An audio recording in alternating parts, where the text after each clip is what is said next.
Hemos visto algunas protestas y algunas manifestaciones este año que han desencadenado en hechos violentos. Sí. Y allí se ha hablado nuevamente de grupos parapoliciales. Sí. ¿Volvieron o nunca se fueron y ahora están activos? Mira, yo creo que se han activado mucho más, digamos, ¿no? Es decir, la inteligencia ilegal de parte del Estado siempre estuvo, ¿no? Un poco más controlada, un poco menos controlada, digo, y ha sido poderosa en este país. De hecho, Estiuso todavía está en la calle dando vueltas, con toda la participación que tuvo en múltiples actividades. Sí. Yo creo que ahora se los habilita mucho más, digamos, ¿no? Y vos pensás en las cosas, digo, yo me acuerdo, hay situaciones que vos no podés entender cómo pasan, con todas las medidas de seguridad, digo, qué sé yo. O hay una muy poca capacidad de quien conduce la seguridad, o está hecho a propósito. Digo, pasó lo de Santiago Maldonado, cuando se estaba haciendo la primera conferencia de prensa, 5 días después que se había anunciado, en el mismo momento un grupo encapuchado entra a la casa de Chubut, revientan todo, tardan 10 minutos, parecía un comando muy organizado, revientan todo, se van y ponen justicia por Sebastián. Digo, ni sabían el nombre, que era Santiago, digamos, ¿no? Pero claramente, digo, tardaron 10 minutos en pleno centro, una cuadra del Obelisco, nadie supo quiénes eran, no los pudieron agarrar. Ahora pasó que revientan la casa de Río Negro. Digo, como no se preveía que si matan a un mapuche esto puede... Entonces vos lo que ves es que se construye una idea de que enfrente están los mapuches, que son grupos organizados y violentos asociados con el terrorismo internacional. Son todas mentiras, esto no es así, digamos. Y la RAM, cuando uno los ve, digo, bueno, yo no sé hasta dónde es algo genuino, no es algo que está realmente generado por por la propia inteligencia, digamos. Uno sospecha algo de esto también, ¿no? La evolución de los casos de gatillo fácil en los últimos días se veían algunas estadísticas. ¿También ustedes lo tienen comprobado en los últimos años lo que ha crecido? Mirá, sí, es difícil porque no hay, en general el Estado no construye información fiable, es difícil determinar ese número, esa estadística siempre es una discusión compleja, digamos, ¿no? Sí, nosotros, para que tengan una idea, hemos registrado el año pasado 110 muertes, ¿no? En casos, en situaciones justamente a partir de la violencia policial. Después el Estado terminó reconociendo que habían sido 136, digamos, porque no nos habían dado la información previa a la presentación de nuestro informe anual, pero sí, es una situación que se vive principalmente en los barrios, ¿no?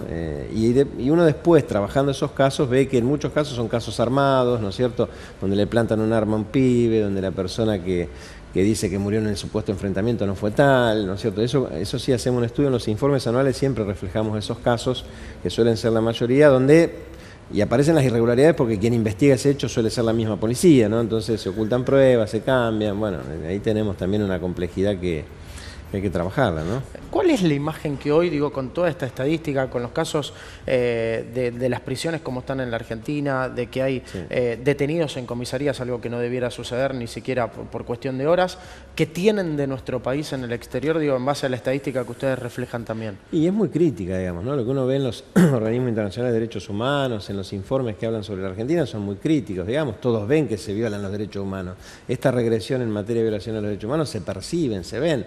Ojo, no son de esta gestión, digo, la gestión anterior también tuvo políticas en ese sentido que no favorecieron la perspectiva de derechos humanos, ¿no? Digo, la tortura como una práctica sistemática no es de estos 2 años, viene de mucho más atrás, digamos, y no hubo políticas activas tendientes a prevenir, sancionar la tortura, asistir a las víctimas de tortura. Digo, los problemas de crecimiento del sistema penal vienen desde Rucaufo hasta acá, sin solución, digo, de continuidad. Siguen siendo los mismos, las medidas que se han adoptado son las mismas. Las políticas de Scioli fueron muy similares a las políticas que tiene hoy Vidal en la provincia de Buenos Aires en materia de seguridad, en materia penitenciaria. Lo que veo es una continuidad de las políticas y continuidad de las personas que las llevaron adelante. Digo, el jefe de la policía de Vidal es el segundo jefe de la policía de Granados, ¿no es cierto? Es decir, sacaron al que era el primer jefe y pusieron al segundo. La política siguió siendo la misma. En materia penitenciaria igual. Continuaron las autoridades de Scioli durante un par de meses. Cuando se produce la fuga de Alvear, nombran al frente del servicio penitenciario a Fernando Díaz, que había sido jefe del servicio penitenciario de Scioli y de Solá. Fue el responsable además de la masacre de Magdalena, que se está juzgando ahora. Está en juicio, los 33 pibes que murieron en... Entonces digo, bueno, hay continuidad de las políticas, no hay realmente un planteo estructural de reforma de esta situación. Entonces eso obviamente lo que lleva es a que la situación se agrave, a que crezcan los problemas, a que no haya una respuesta de los partidos políticos diferentes, ¿no es cierto? Porque las distintas administraciones han hecho más o menos lo mismo, ¿no es cierto? Nadie ha planteado otra cosa diferente y entonces lo que vemos es que todo se agrava, digamos, y las violaciones de derechos humanos se agravan. Lo decíamos, cuando Scioli ingresó en la provincia había cerca de 50.000, casi 55.000 agentes de la policía. Se fue dejando 99.000 casi.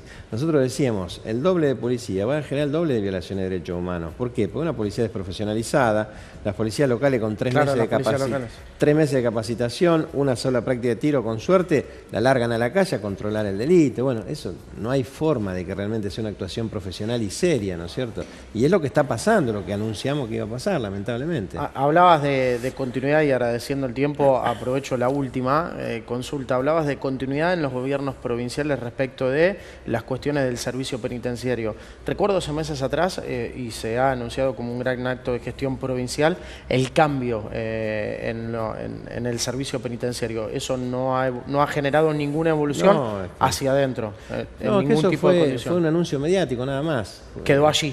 Quedó en un anuncio nada más, dijeron que iban a hacer una reforma estructural al servicio penitenciario, que lo iban a democratizar. La verdad que no pasó nada, no hubo un solo proyecto de ley, un solo proyecto de política diferencial que cambie esto. La verdad que lamentamos eso. Nosotros teníamos expectativa de que ese anuncio se tradujera en una política diferente y la verdad es que no solo fue un anuncio vacío de contenido, sino que además no se tradujo en ninguna medida, ninguna práctica tendiente a revertir esta situación.